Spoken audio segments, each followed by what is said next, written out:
안녕하세요. 이번 시간에는 순수 미국 30년 국채에 투자하는 ETF와 커버드콜 ETF의 국면별 성과 비교를 해보도록 하겠습니다. 최근 미국 금리가 다시 상승하는 모습인데요. 금리의 추세는 하락세로 전환되었다고 보입니다. 다만 큰 하락 추세 안에 작은 파동은 존재하겠지만 작은 파동은 투자의 기회로 활용하거나 작은 파동을 무시하고 큰 추세에 투자하는 방법이 있을 텐데요. 금리 하락에 투자하기 위한 좋은 대안으로 미국 30년 국채에 투자하는 ETF가 있습니다. 총 14종목이 있고 그 유형은 크게 3가지로 나눌 수가 있는데요. 순수 미국 30년 국채에 투자하는 ETF, 미국 30년 국채에 투자하면서 커버드콜 전략을 활용하여 월 분배금을 지급하는 ETF, 그리고 미국 30년 국채와 엔화에 동시에 투자가 가능한 ETF, 이렇게 3가지로 나뉘는데요. 각각 운용 전략 중에서 어떤 ETF가 더 효과적인지 설명드리기 앞서 요즘 커버드콜 ETF의 인기가 많아진 상황이기 때문에 순수 미국 30년 국채에 투자하는 ETF와 커버드콜 전략을 활용한 ETF 중 국면별로 어떤 상품에 투자가 더 유리한지 비교해 보겠습니다.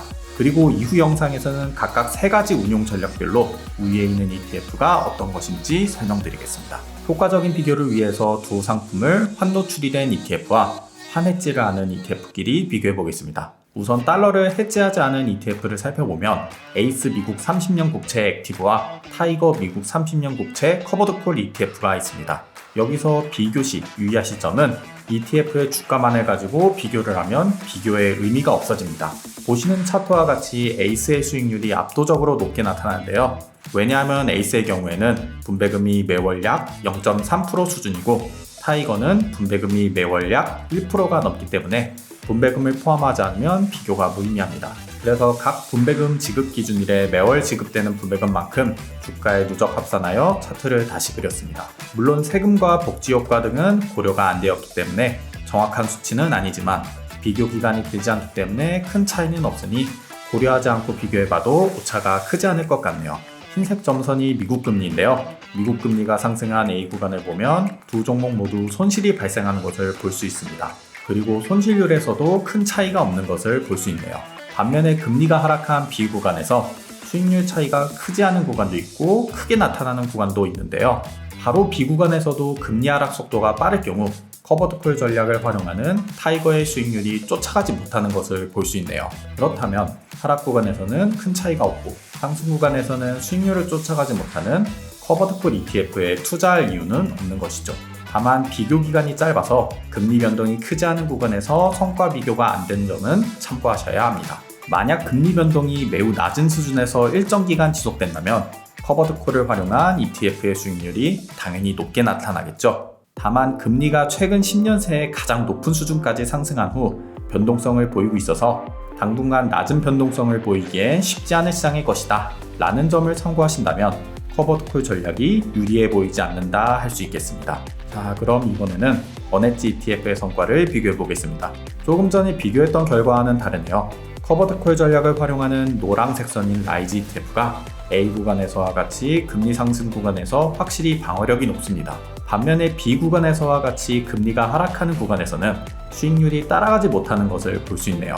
커버드콜 전략을 사용하지 않는 파란색 선인 플러스 ETF의 수익률이 높게 나타났습니다. 다만 금리가 하락하더라도 그 속도가 매우 빠르지만 않는다면 C 구간에서와 같이 상승에 대부분 참여하는 것을 확인해 볼 수 있습니다. 원엣지 상품을 본다면 매우 큰 변동성이 아니라면 커버드콜 ETF의 전략이 다소 매력적으로 느껴지는 부분이네요.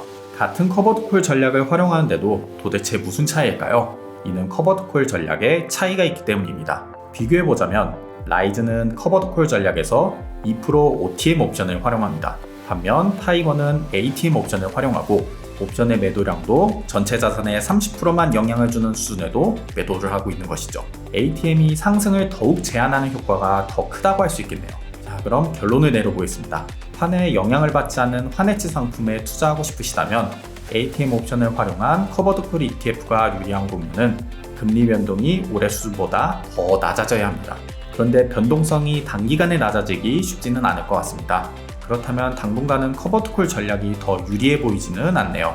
만약 환율에 노출시키겠다라고 하신다면 2% OTM을 활용하는 전략이 괜찮아 보입니다. 왜냐하면 최근 중동, 러시아, 우크라이나 등 국제 정세가 안정적이지 않기 때문에 유가가 영향을 받을 수 있습니다. 그렇게 된다면 생각보다 금리 하락 속도가 빠르지는 않을 것 같기 때문입니다. 금리 하락의 추세가 결정된 만큼 미국 30년 국채에 투자하는 ETF는 당분간 여러분의 계좌에서 일부 활용될 필요가 있습니다. 때문에 앞서 설명드린 각 운용 유형별로 비교 분석해서 좀 더 효과적인 상품을 찾아볼 필요가 있을 것 같습니다. 그래서 관련 영상도 곧 업로드할 예정이니 많은 관심 부탁드립니다. 감사합니다.